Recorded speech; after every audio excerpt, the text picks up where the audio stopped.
Welcome to another episode of Touring the AFC South. Of course, this is March and it's Women's History Month, which means every one of my guests will be a Black woman on the show. And of course, we are not going to just be talking sports, things like that. We are going to be talking all different things. And my next guest definitely knows a thing or two about writing, podcasting, and of course, travel and leisure. That will be Lieshia. What's going on?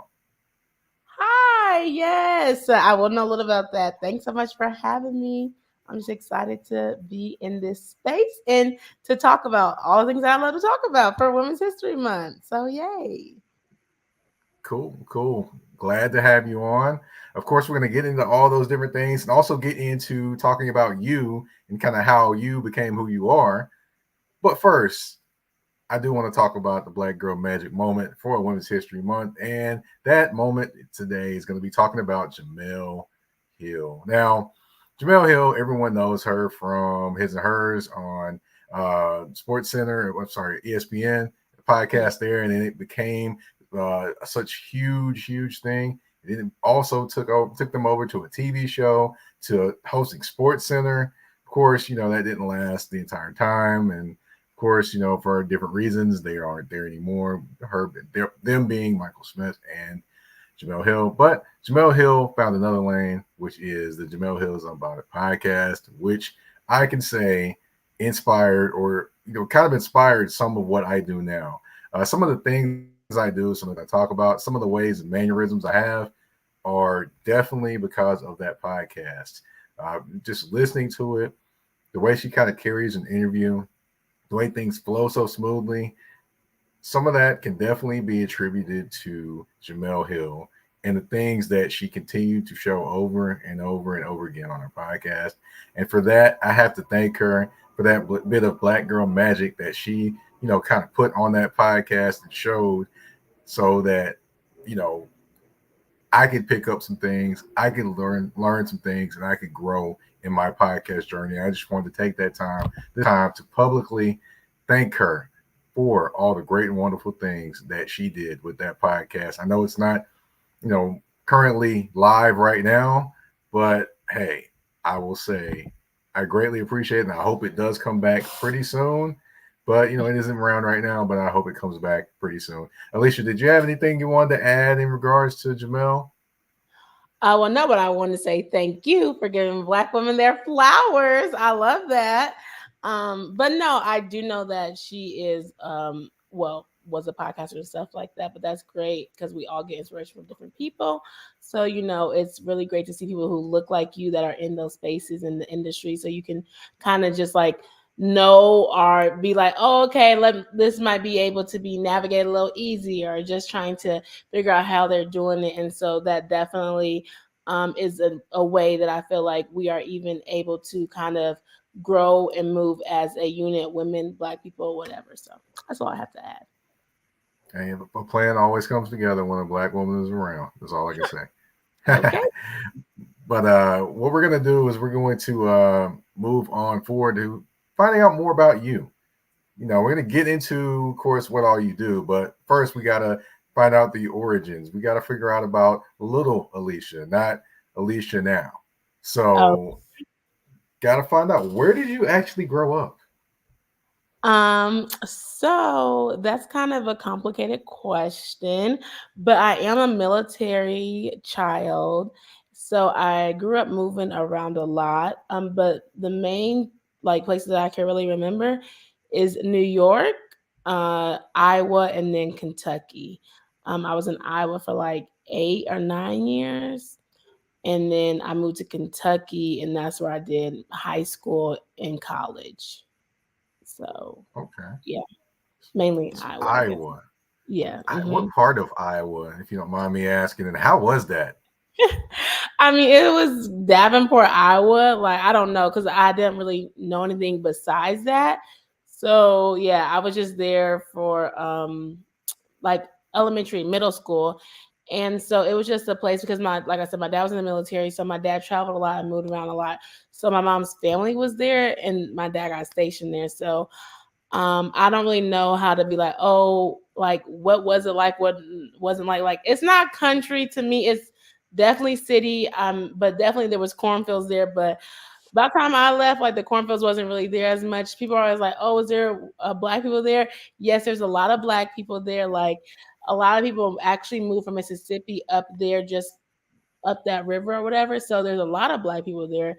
Um, I don't know if there's like per se a lot of things to do or like what Iowa is really known for, but I would say that it's just like regular life. I don't know. It's a slow pace of living though. I would say it's slow pace, very chill. And I don't know, like a lot of churches, okay, there's a lot of black churches there, but I will say that I was growing up like the churches kind of stuck together. I will say that that's a different thing that I see in other places. Now you don't really see like churches getting together and different things like that. But I will say that I did have a background, like an upbringing in church, and I would be going to this church's like anniversary, this church anniversary, this pastor anniversary, this like 2 o'clock service, after the first service, then you got to go to revival, you got to go to all the things, children's, what's it called, like church, like during the week in the summer, I forgot what Yeah, it's you called. got a Bible school or vacation Bible school, stuff like that. Vacation Bible school, and you might be going to 2 or 3 of them in the summer. Okay, so I would say like that's kind of how I was growing up in Iowa, and then I did sports and stuff like that. But yeah, that's kind of what I Gotcha. was doing. Mhm. Okay, all right. So we kind of established that your middle name was Church when you was growing up in Iowa. Okay, it really was. But yeah, I've got to ask. We're kind of gonna go over to Kentucky. Hmm. Now, growing up in Iowa and then moving to Kentucky, kind of how was that transition, and like, how was it kind of your formative years and kind of getting ready for college? Kind of how was that growing up in Kentucky? So, I went to school here for high school, but I also went to two different schools. So I don't necessarily like thinking back, I can't really think like, oh, how did this help me, I guess, prepare for college? But I would say that now this is just facts kind of. The educational systems are definitely different, and so that's hard too. Like navigating, trying to go to a whole different school, what they're learning, what they're teaching. And I was actually really, really great in education. I ain't saying nothing about the other states, but Iowa is a great place for education. So coming to Kentucky, it was kind of different because I am new. I don't know anybody, but everybody's new like that freshman year, and I was on post. So, everybody's kind of new. There's new people coming in all the time. So it's easier to make friends and different things like that. And it's easier to just kind of like understand what's going on, different people. Then I went to a school outside of post. So that means like I moved off post and then I went to like a regular school, regular high school. But those people, they known each other since like their first grade, second grade, or even probably middle school. So I feel like in that sense, it was really kind of hard to like talk to people, make friends, and do things like that because in high school, like not that people are mean, but like you already have your clique. You already know, like junior years when I moved, so it's like they had already met the people in freshman year or something like that. Sophomore year, like people aren't really looking, to find more friends their junior year of high school. And so then it's like, okay, junior year high school, then it's like senior year. Oh, I'm focused on going to college.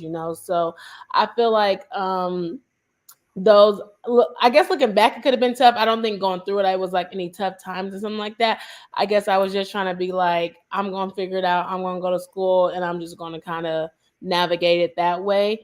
But looking back on it, it is kind of hard because then when I left my first school, a lot of those people, they moved away or I didn't talk to them, and I didn't have no car to be like going back on post or something like that all the time, until I got a car. Then I was working and stuff like that. So I feel like high school, I don't want to say it was like kind of a blur, but it definitely was kind of like it's just like I'm doing the motions. Like that's kind of what it was when I moved to Kentucky. Like I'm in the motions, like, oh, okay, this is what it's like. You lose friends. I had all my friends that I knew because I played volleyball and stuff like that in Iowa.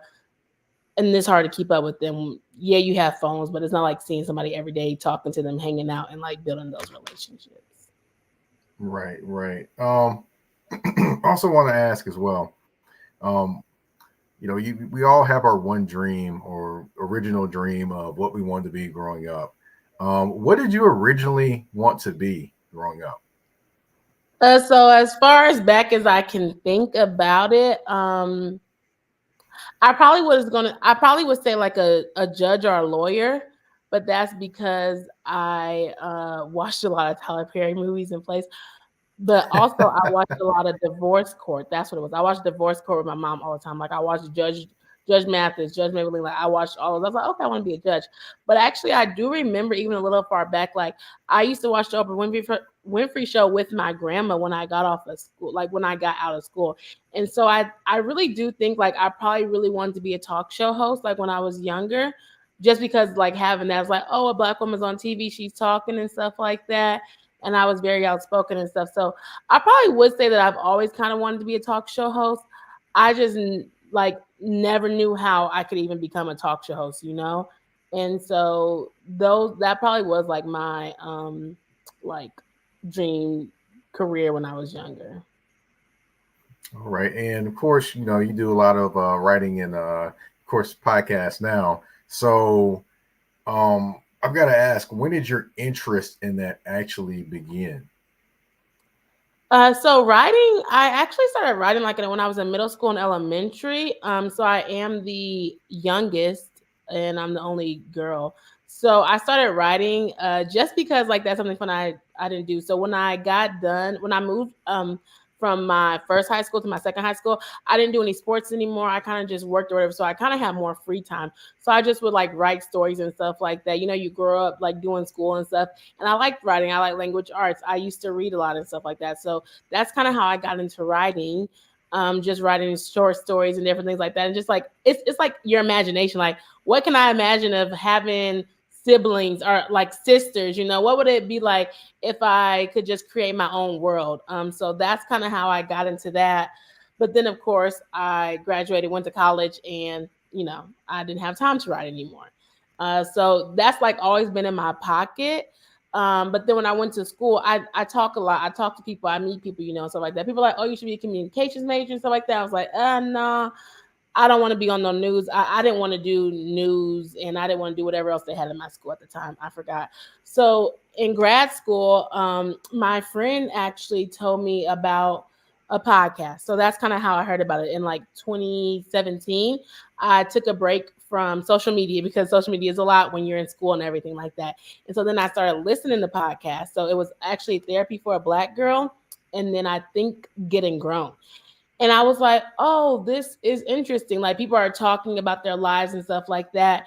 And a little bit even before that, I started documenting my travels because I studied abroad and stuff like that. So I started writing, I started sharing where I was going. I studied abroad and stuff like that. So I already knew about like documenting and sharing stuff just by like knowing somehow I just knew how to do it. Like I just created a blog and stuff like that.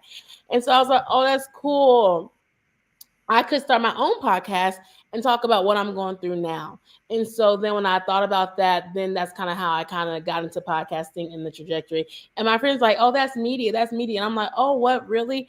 And I never really put it two and two together. Like, oh, this is really media. Like this is really like talking and creating. And so that's kind of how I fell into the podcasting realm. I never was like, oh, I wanted to be a podcaster, but it kind of just came. And so then that took over me, just doing podcasting. And then I kind of started wanting to get back into writing. So then it kind of fell back in, oh, let me go back into writing. Let me go back into really what I want to do.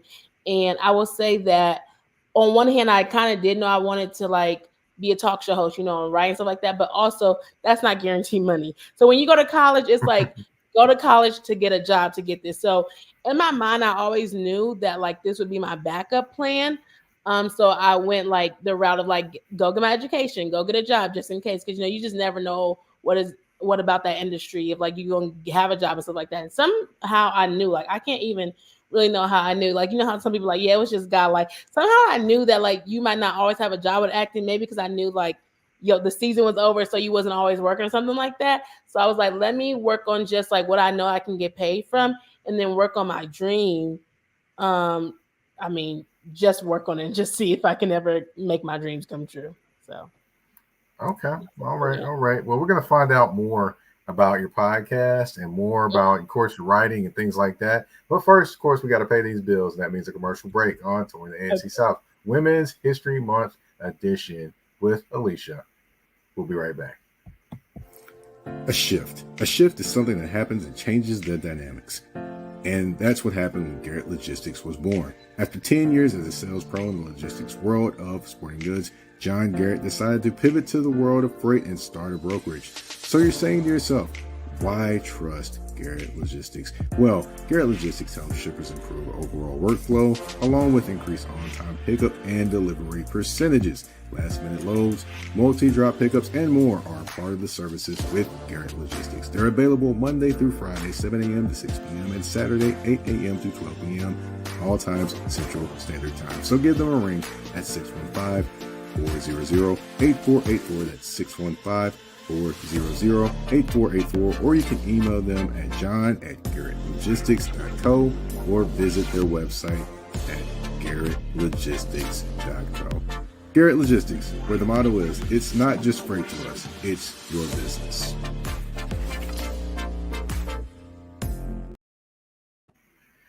All right. And we are back from commercial break, of course, with Lieshia here.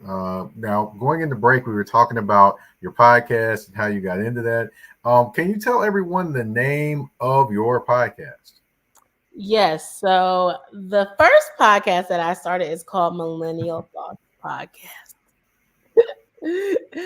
And then I have another podcast called the Black Girls Den podcast that I just recently started. But yes, those are my main podcasts.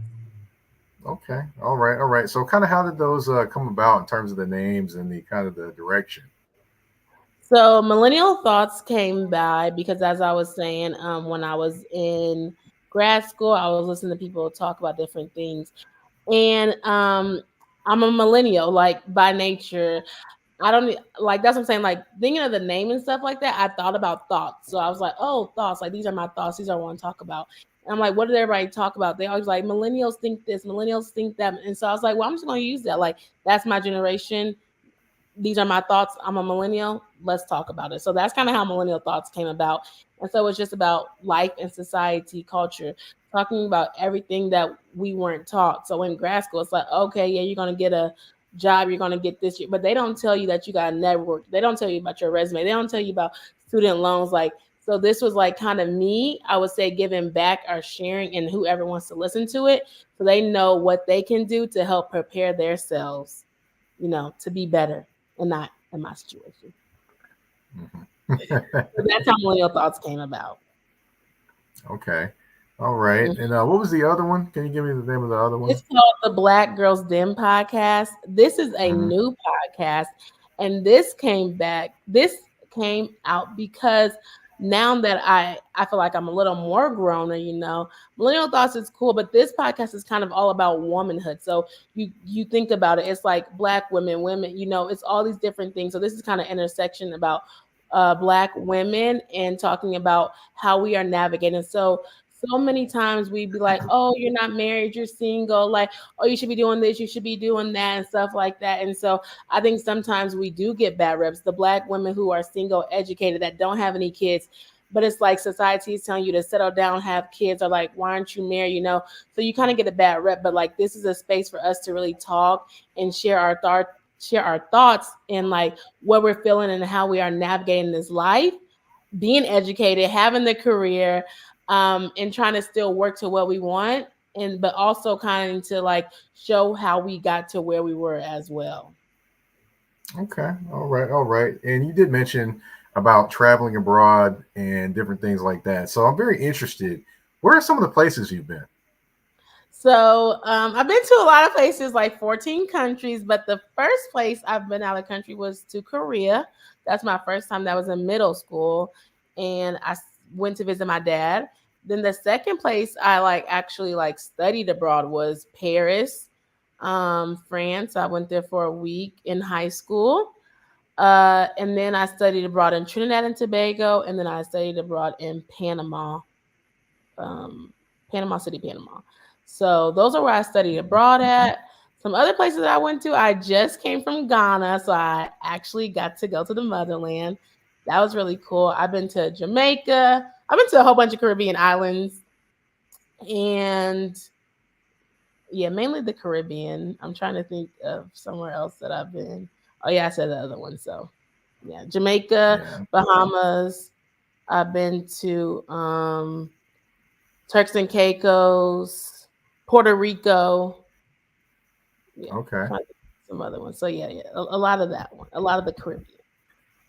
Well, I've definitely been to Puerto Rico, but Mhm. one place I would say that I don't know. I just was thinking. I was like Ghana. I was like, 'cause, the thing about Ghana that people don't know is New Year's Eve or around New Year's Eve. That is the place to go. Mhm.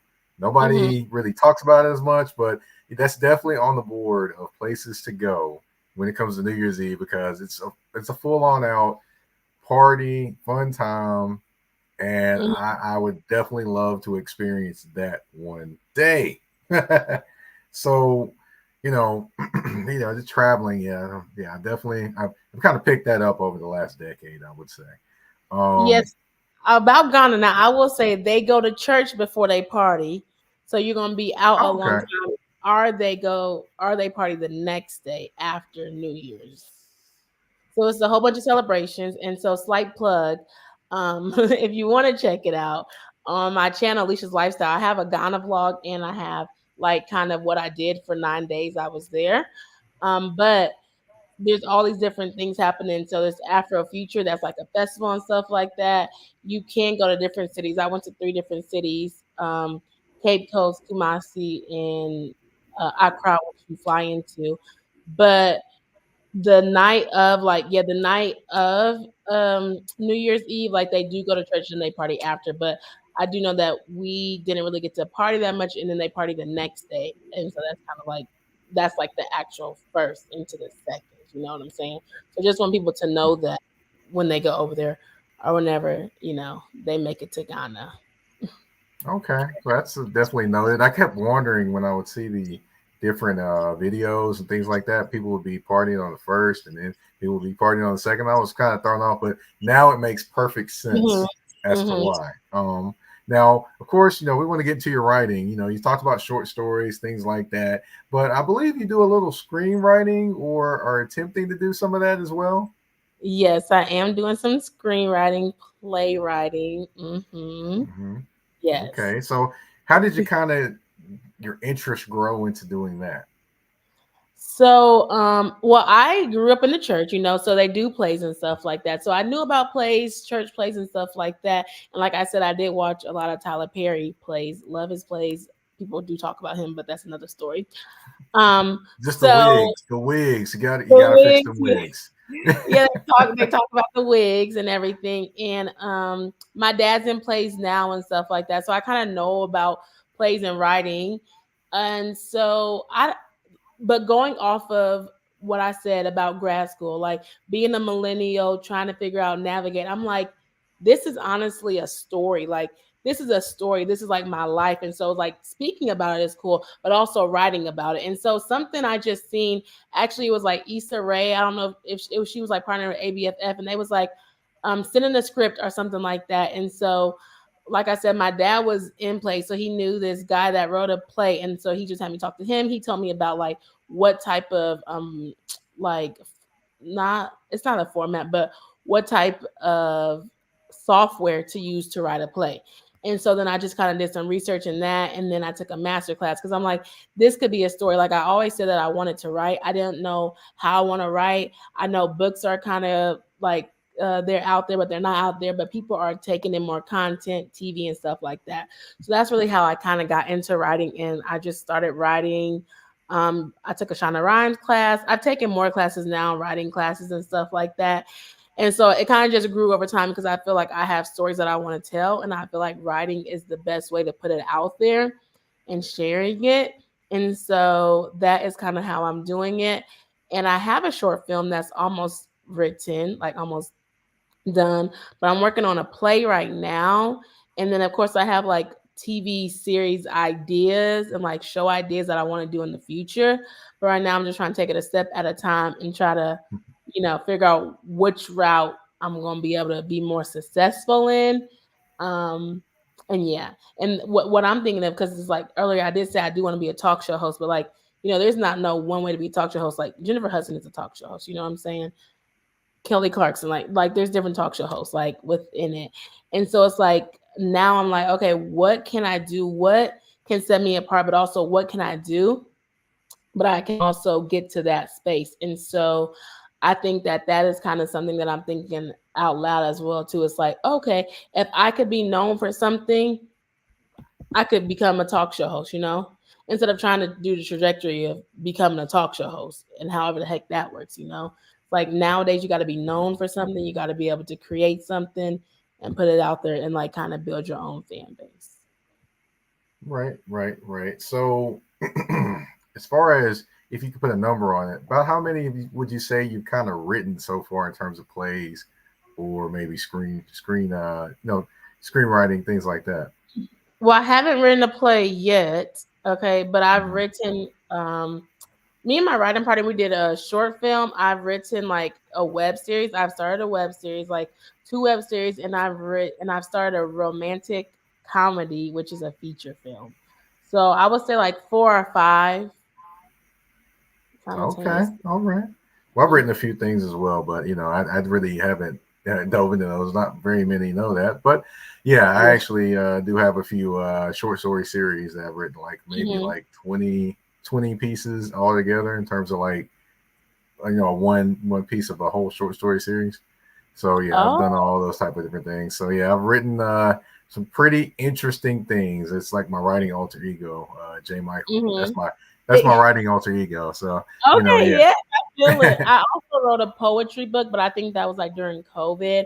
I'm gonna try to see if I could bring it back, but I always say I'm gonna bring it back, and I don't know. But that's also really cool about writing is like you can write any story, you could put anything in there, like you could just kind of just go with the wind. But also, I have started a book, so I would say that, and that book has like it has a decent amount. I would say, I mean, like a chapter could be a decent amount, but yeah, so I have book ideas and stuff like that. So I have started one book, like a novel, I would say. Okay. All right. Yeah, I don't even know how somebody would take some of the stories that I've written. Some of them are pretty doggone interesting, and they're just looking like, okay, really? Did you really just say that? Did you really just have that man do that, or have this woman do this, or did that really happen? There could be my, an my audience. ultimate my ultimate theme of mine is it definitely could be something that Tyler Perry could use. Oh, it definitely Mm, could be. But he does hmm. his own writing, so he never really don't mess with us. But but He gets help now.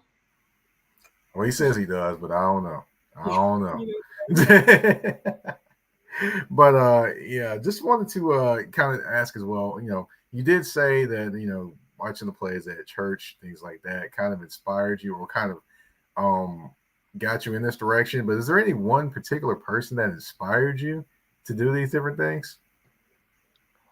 I don't think it's one particular person. I think there's like maybe a couple of people maybe that's like, oh, I could do this. Like I said when I was younger, Oprah Winfrey definitely is an inspiration. I think Mm-hmm. she's an inspiration for all the young Black girls to see. It's like, oh, she has a talk show. I think that was one thing. And I don't think that I ever wanted to really be an actress, but even seeing people on screen, like, so of course I watched Sister Sister. I watched That's So Raven. So like yeah, like even like shows like watching shows like that. And growing up, as you said, like I was like, oh, acting, but like I didn't know that that was a writer behind that. You know what I'm saying? So then when I think about like, oh, who writes these shows, like kind of or something. So then I watched Living Single, I watched Girlfriend. So when I take it back there, it's like the Mara Brock I Killed. The Game was like one of my favorite shows, but also she wrote Girlfriends. Then when I watch Living Single, now that I'm like a writer, I look like who wrote this, and it was like Yvette. So I think that's cool, like sharing those stories, things that I can relate to. And then of course my friend, actually, she put me on Issa Rae, and it was when she had Insecure. So I didn't even know Awkward Black Girl because I didn't watch YouTube like that. And so I guess I should say, like, I wasn't this YouTube fanatic. Like, I didn't know anything about YouTube. I just knew about learning dances and getting off. So then when I heard about Insecure, then I knew about Awkward Black Girl. Then I went and watched it and stuff like that. And so like that was cool. And that kind of inspired me to do like the web series route because of because of Insecure, but because of Issa. Not Insecure. I mean because of Issa. That inspired me to do the web series. And like I said, I took the master class and like Shonda Rhimes and stuff like that. Then that got me to learning about like different ways to write and different things like that. So. Okay. All right. So, I did kind of mix in my last question about who are some Black women who inspired you to do what you do. And of course, you did name Issa Rae. You did name Oprah. So definitely we've gotten into that. But of course, this is, we have actually reached the end of the show, but it isn't quite the end of the show. There is a game. It's 5 questions, 2 answers, and 1 choice. Lieshia, are you ready? I'm a little nervous. It's going to be just fine. It's going to be just fine. 2 answers. Okay. Yep. You got to make a choice out of them too. So I've got 2 artists I think you like. Okay. I'm going to pick 1 song from each one, and you have to select one. Whitney Houston, I Will Always Love You, or Beyonce, Me, Myself, and I. Which song are you taking? Oh, I have a Whitney Houston shirt on right now. Yeah. I would say, that's kind of tough. I would say I Will Always Love You or Me, Myself, and I. I'm gonna rock with Me, Myself, and I, though. I love Whitney Houston, but I'm doing Me, Myself, and I with Beyonce. Okay. All right. No, the Beehive, you can keep them at a distance for now. But I'm gonna throw a couple of travel destinations at you. Okay. Maldives or Venice, Italy. Which trip would you rather take? That is so hard. Oh, that's so hard. That's so hard. Am I going on a trip with somebody? You can go on it with somebody or you can go on it by yourself, whichever you like, but you got to pick a destination. I'm gonna pick the Maldives because Venice is a little close. It's getting a little water over there, but I'm gonna pick the Maldives because it's so beautiful. I want to go there for my honeymoon. Okay, well there we go. All right, I've got 2 old school R&B artists. Okay. One is Anita Baker. Okay. The other is Shaka Khan. If you had a concert to go to, which one would you take? I'm gonna pick Shaka Khan because I don't know. Yeah, Anita Baker. I don't know her music. Oh, you gotta get on that Anita now. Anita Baker. I mean, y'all gotta know when I was born. Like I know Shaka Khan a little bit more. I know more of her music, so I would pick Shaka Khan. Okay. I know I'm picking with you, but you're good. You're good. All right. But I'm gonna throw another one out there at you. Now you did mention one of these people, but I'm going to throw 2 of them at you, and you got to pick one. Issa Rae or Ava DuVernay. Which one would you take if it comes to directing or putting together a film? I would choose Ava DuVernay to direct my film. Okay. And Issa to write it. I already got Ava DuVernay on my mind. Yeah, I want her to direct something. Oh, so you're trying to pick both, huh? Okay then. Okay. I'm gonna let you slide with that one. I'm gonna let you slide with that one. The words, okay. All right. So in the last one we got LA or New York City. Which one would be a better destination, you think, for a summertime visit? Oh, I'm always gonna rock with LA. I'm always gonna rock with LA. Although I do know that I feel like New York is better in the summertime to visit, but I'm a rock with LA. That's me. I've been to both in the summertime, and boy, oh boy, LA is something different. The vibes there are totally different. But I do like visiting New York. They've got the Brooklyn Bridge Park now, so when you drive across the Brooklyn Bridge, you can see the Statue of Liberty, and you can see the whole park stretching out like a mile right there below you too. So yeah, I've been to the Brooklyn Bridge. I've been to New York in the summertime and the cold time. That's why I'm like, I'm picking LA. All right, so We are done with the 5 questions, 2 answers, and 1 choice. We have reached the end of the show, and I want to thank you for coming on, telling everyone about your journey to where you are now and what is to look forward to down the line. With, of course, the plays, the screenwriting, things like that as well.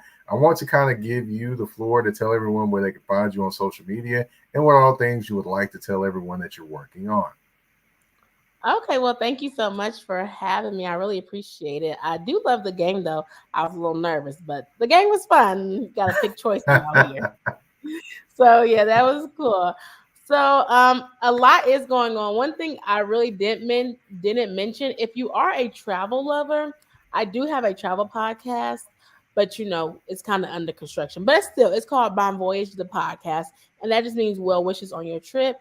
I share travel tips for you. I share places that you can go and different things like that. So you can follow that on Instagram at Bon Voyage the podcast, or you can also subscribe to any podcasting platform that you are on. I am on YouTube at Life with Lieshia, and that's Lieshia. And that has all like my travel on there, all my content and different things like that that I'm working on. And then the podcast is Millennial Thoughts Podcast. That is on Instagram. And we are talking all mental health this season. So if that's your jam, come over there and chat it up with us. And my new podcast that I have is called the Black Girls Den Podcast. That is on Instagram, on TikTok, and Facebook is the Black Girls Den. So yeah, if you are interested in these conversations, if you like to talk about life, society, and just the heck of adulting, adulting is crazy. Just come and join us over there. It's a good time. I love having fun. I love laughing. And we're just gonna have a conversation. So we also are on YouTube too for the Black Girls Den podcast and Millennial Thoughts podcast as well too. So check us out on YouTube. Follow us on Instagram. Follow us on Facebook. And stay tuned for the content. I am writing a play, but I can't give it away yet, because it got to be a surprise. So if you follow me on Instagram, Alicia's Lifestyle, you'll see what it is. So yeah, we're going to go on this writer's media journey, and I'm excited to finally get my stuff out there. So I hope you all, enjoy it. And if you have any questions, just ask me. Definitely, I am open to talking to people and answering questions, although I don't have all the answers. We never have all the answers, right? All right. Well, one answer I do have is, hey, I am the host of this show. My name is Mike Patton. This is Touring the AFC South. Of course, you can find me on the artist formerly known as Twitter at Mike Patton82. That's MikePatton 82 on the artist formerly known as Twitter. Yes, we are paying tribute to Prince with that every time I say it. Okay, and also you can find me on Instagram and the artist form Instagram and on Threads. There we go. At that's THA, not THE, _general _NP, Touring the AFC South. You can find on all listening platforms, whether it be Spotify, Apple Podcasts, Google Podcasts, iHeartRadio, Amazon Music, you name it, we are there. And also we are on YouTube as well. I want to thank everyone for tuning in. Of course, Touring the AFC South Women's History Month will keep rolling on. We will have another guest coming on, or another guest or two this week as well. You got to find out. You got to stay tuned to find out who it is. Yeah, I just can't tell you all the goodness, right? All right. Well, thank you, everyone, for tuning in to this episode of Touring the AFC South. We're out. Peace. Bye.